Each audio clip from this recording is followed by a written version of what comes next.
In this video, we're going to demonstrate configuring Kasm Workspaces auto-scaling with a Harvester backend. Now, we've already got our Kasm Workspaces instance stood up here, so we're just going to configure some prerequisites in Harvester before we get started. So this is our Harvester instance. The first thing we're going to do is go to Support down here and download the kubeconfig file. Now, I've already done this, you can see it here, and what we care about is the server URL, the certificate, and the API key, all of which we're going to need in a moment. So what we're going to do is go to namespaces and create, and we're going to create a new namespace called Kasm Autoscale.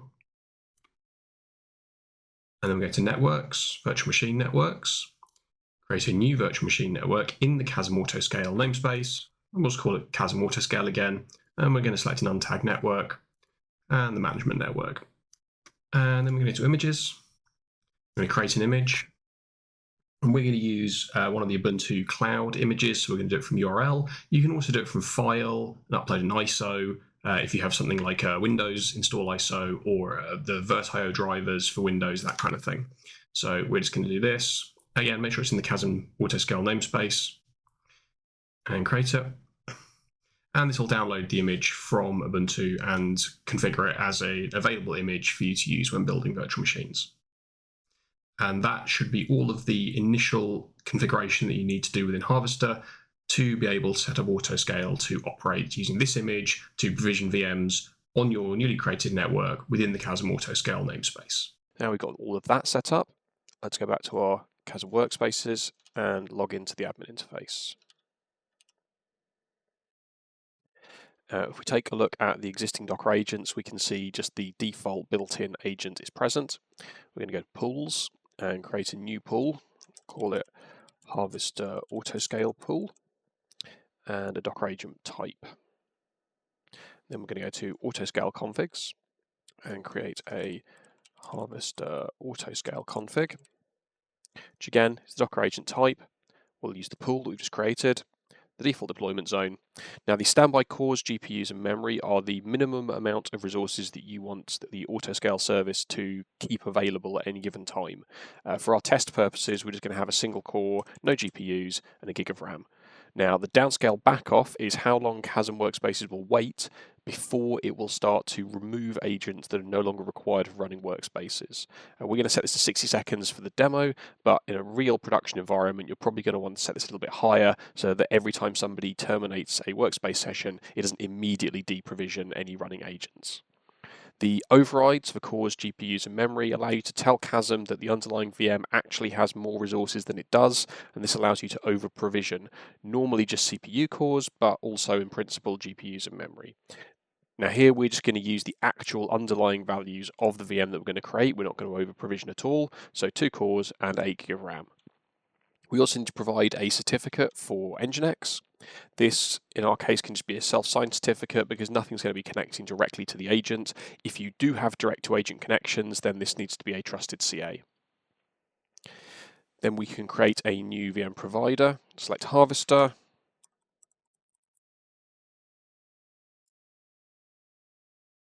Max instances lets you set a hard cap on the number of agent instances that Autoscale will create, regardless of the resources available. We're just going to limit it to 3 here. We then need our URL from the kubeconfig. We need our SSL certificate. And we need our API token. Now, the VM namespace, as we discovered earlier, Kasm Autoscale. So we'll just copy and paste that in. The VM public SSH key, this allows you to specify a public key that will be provided to the virtual machine that the agent is running on, and this will allow you to connect in over SSH for troubleshooting or other purposes. Now this key isn't automatically injected simply by providing it in this box. We need to add it as part of the startup script, which we'll get to in a second. So I'm just going to paste in a public key that I already have here. As we mentioned earlier, we're just going to have 2 cores and 8 GB of RAM for the VM. The disk image is the Jammy Server Cloud image. We'll give it 50 GB of disk space, so it's got plenty of room for workspaces. And we're going to select the Kasm Autoscale network that we provisioned earlier. Now, the startup script, we do provide examples of these on our GitHub. This is the default one that's provided for 1.16.1. It installs the QEMU guest agent, creates a Kasm admin account, and this SSH key variable here is the public key that we pasted into the box a moment ago, and this will get injected and added to the authorized keys list for the Kasm admin user. We then download and install the Kasm agent software and connect it back to the worker. So we're going to grab that, paste in the startup script, and we now have a functional Autoscale config.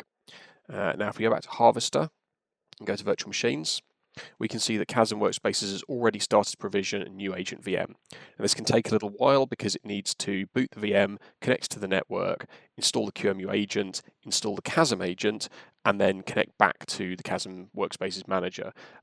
It will also then need to download the workspace images for any images that you have made available to users. So this can take a long time, especially if you have a lot of images or if you're on a slow connection. So even when this is reporting back to Kasm, it won't necessarily immediately be able to provision every workspace, but we'll check that as we get to it.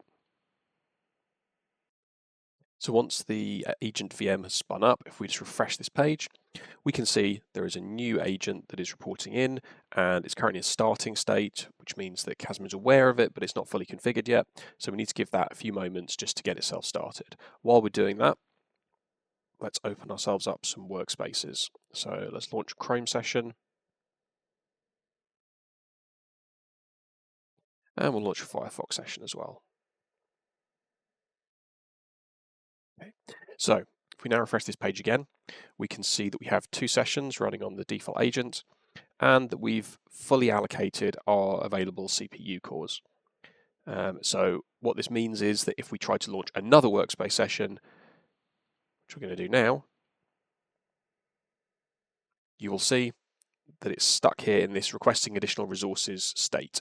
This is because there isn't enough available CPU to provision the workspace. So if we go back here, we can now see this is running, but as I mentioned, it hasn't started yet, and that's because this agent still needs to pull down the image in the background. So what we can do, if we go to logging, is we can search for successfully pulled image. And what will happen is as the agent downloads the images in the background, it will log events into logging to show us that it's pulled down the image. So after a little bit, we can refresh and we can see that it successfully pulled the Chrome image and it's successfully pulled the Firefox image. Like I said, it will pull all of the images that you need for all of the workspaces that are available in your environment. And once the images have all been successfully pulled, it will then allow our workspace session to start. So as you can see, the tab has already updated with Chrome. So we've got another Chrome session that's now running. And if we go back to our workspaces, we can see all 3 of them running here. Now, what this will also have done, if we go back to the workspaces here and refresh, is you can see the session is running on this one. It's spun up an additional agent because launching that second Chrome session has filled up the capacity of this agent. So we have also provisioned another agent here in Harvester to make sure that we always have that 1 spare core and 1 spare gig of RAM. Now, we don't actually care about these workspace sessions, so what we're going to do is delete them all.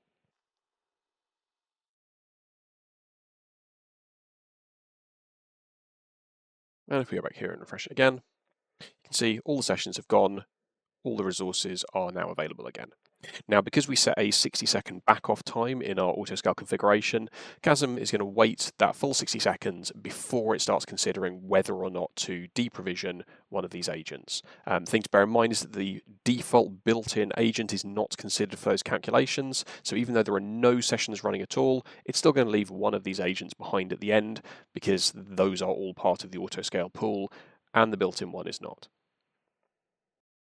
And so after that minute threshold has been reached, if we refresh the page, we can see that the status is now destroying on this agent. If we go into Harvester, we can see it's actually removed that VM now from the backend.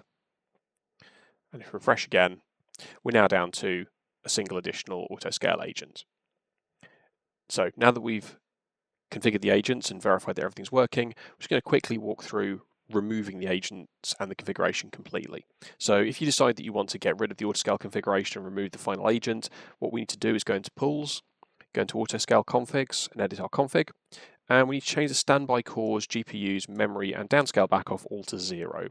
And what this will do is it will allow Kasm Workspaces to remove the last agent from this configuration, because we've said we no longer want anything reserved for the Autoscale pool, and we don't want you to wait before you take action on it. So what should happen is within a few moments, this will, as you can see, terminate the VM on the harvester side, and if we refresh the page, we can see that that additional agent is gone, and we're back with just the default again, and back where we started. Now let's see how to do Windows Autoscaling on Harvester. So the usual steps first, you need to create a namespace. If you already have a dedicated namespace for Kasm Autoscaling, you can just go ahead and use that. But I'm going to create a new namespace. I'm going to call it Kasm Autoscale New. Click on Create here. There you go, the namespace is created. The next step is to create a new network. Once again, if you already have a dedicated network that you're using for Kasm Autoscaling, you can go ahead and use that. But I'm going to create a new network. So I'm going to go to Networks here and then go to Virtual Machine Networks. Click on Create. Make sure you select the right namespace here and then give your network a name. I'm going to just name it as Kasm Network New. Set the type to untagged network. Set the cluster network to MGMT. Click on Create. And there you go, the network is now created. The next step is to download your YAML file that contains all the kubeconfig.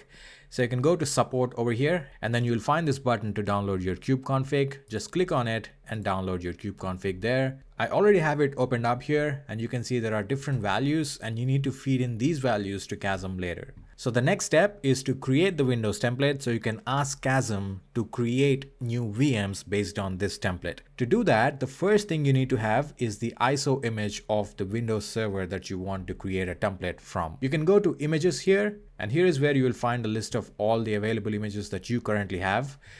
Just click on Create and give it a name like Windows Server 2022. Select File here, and you can just upload your ISO image. In this video, I'm going to install Windows Server 2022. So this is the Microsoft page where you can download the ISO from. Make sure you download the ISO image and not the other extensions. So I'm going to go back, click on Upload File, and I'm going to upload my Windows Server ISO.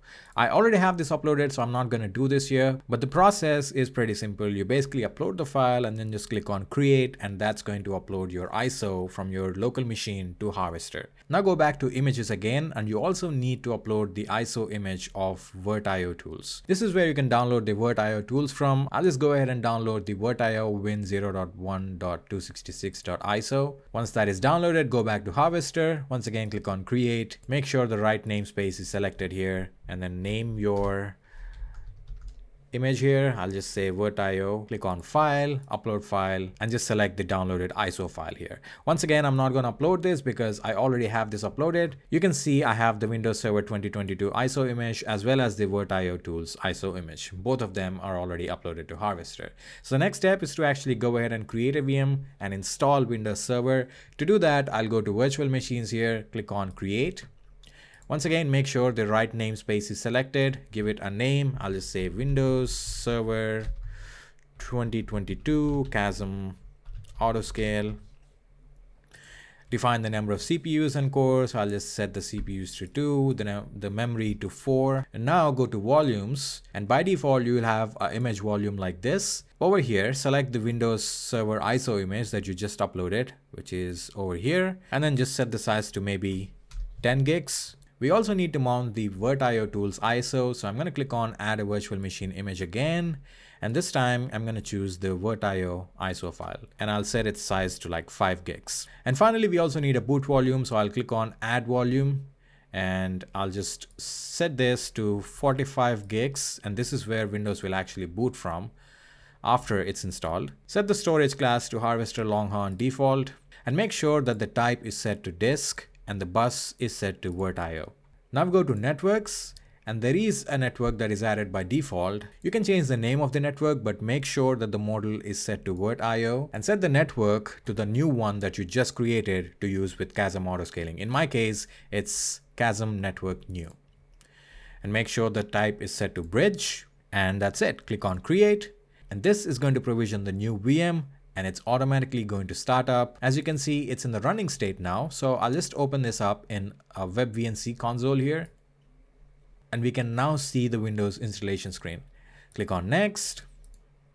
Click on install now. I'm going to select Windows Server 2022 desktop experience so that the users can use the desktop experience. Click on next.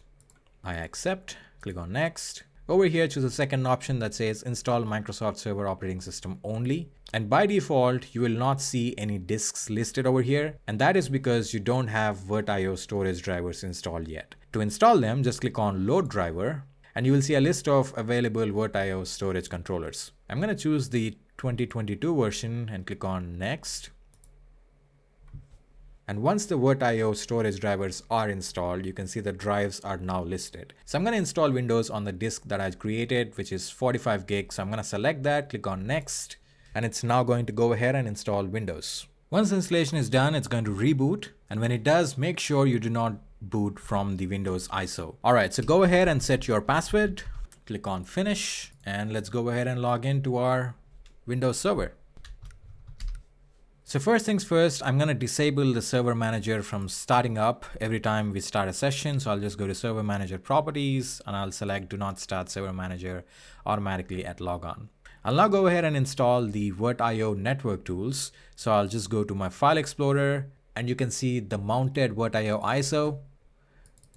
And I'll go ahead and run the VirtIO WinGT x64. Accept, next. Next, install. Now that the network drivers are installed, you can see we are now able to access the internet. You can cross-check that by opening up your browser. There you go, the internet works. You also need to install the QEMU guest agent tools, and those can be found in the same VirtIO drive. You can go to guest agent and then install the QEMU tools here by clicking on this file. And once you install the QEMU tools, you also need to install Cloudbase init because Kasm utilizes Cloudbase init to run this startup script. So you can open up your browser and download the Cloudbase init tools directly on your VM. Click on download, and that's going to download the MSI file. And once it's downloaded, just execute it. Click on next, accept, next, next, next, and install. You don't actually need to run sysprep, so you can just leave it unchecked and click on finish. And now you've installed all the drivers and utilities that are required by Kasm to properly provision Windows VMs on your Harvester environment. The next step, which is also very important, is to enable remote desktop protocol. So you can just search for remote desktop settings and go ahead and enable remote desktop. Click on confirm, and the remote desktop is now enabled. So you can open up PowerShell window, type in ipconfig to get the IP address of your VM, and you can just RDP into this. Let me go ahead and do that.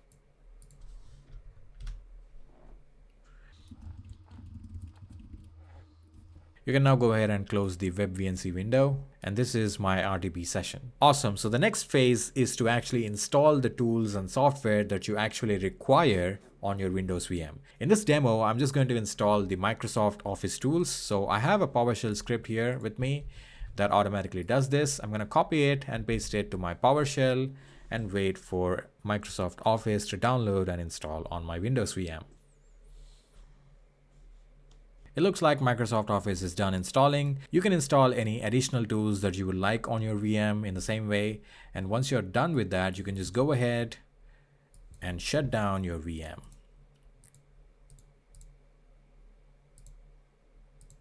Now, before you create a template from your VM, go to Edit Config and then go to Volumes and make sure you remove the Windows Installation ISO as well as the VirtIO ISO because we no longer need those, and then click on Save. Now you can go ahead and actually click on Generate Template, give it a name. I'll name it as Windows Server 2022 Kasm Template. And this is important. Make sure that you select with data and click on Create. So if you go to Advanced and then Templates, you can see the template is now being created. It may take like 5 to 6 minutes for the template to be created. It depends on the disk size. So just be patient and wait for the template to be active. Meanwhile, I'll go to my Kasm Workspaces deployment, go to infrastructure, pools, create a new pool, and name it as server pool. Set the type to server, click on save. Now I'll go ahead and click on all Autoscale configs, click on add, and I'll name this as Harvester Server Autoscale. Select the type to server, select the pool, set the deployment zone, and make sure you enable both required check-in and Kasm desktop service installed, because what we're essentially going to do is in our startup script, which we will configure later, we're going to install the Kasm desktop service. And once Kasm desktop service is installed on the VM, it's going to check in back to Kasm to report that it is actually available. So make sure both of these options are enabled.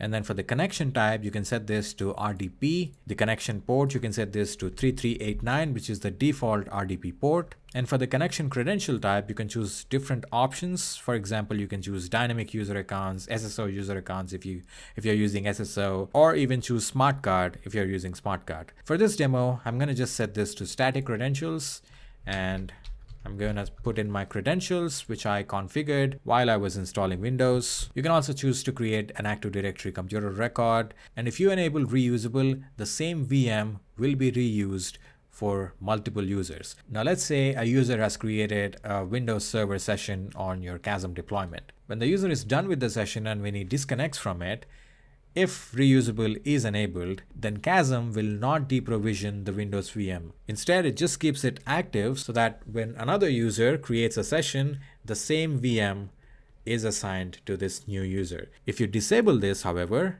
it means that whenever the user disconnects or deletes the session on Kasm, Kasm is also going to deprovision the Windows VM on your Harvester backend. And then you can set the minimum available sessions. I'll set it to 1. Maximum simultaneous sessions per server, I'll just set this to 2. Click on next. And now it's time to actually configure the VM provider details. I'll select the provider as Harvester. I'll name it as Harvester Windows Config.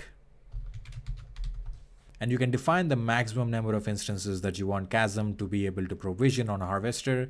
I'll set this to 2. And for the host, you can open the kubeconfig file that you downloaded earlier. And over here, you can find your host value. Just copy it and paste it to Kasm.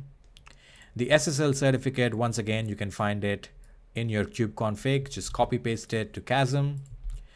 The API token can also be found in your kubeconfig. Once again, just copy paste it to Kasm. The VM namespace is the namespace that you created to use with Kasm Autoscaling. So in my case, it's Kasm Autoscale new. If I'm not wrong, let me just cross check that. There you go, Kasm Autoscale new.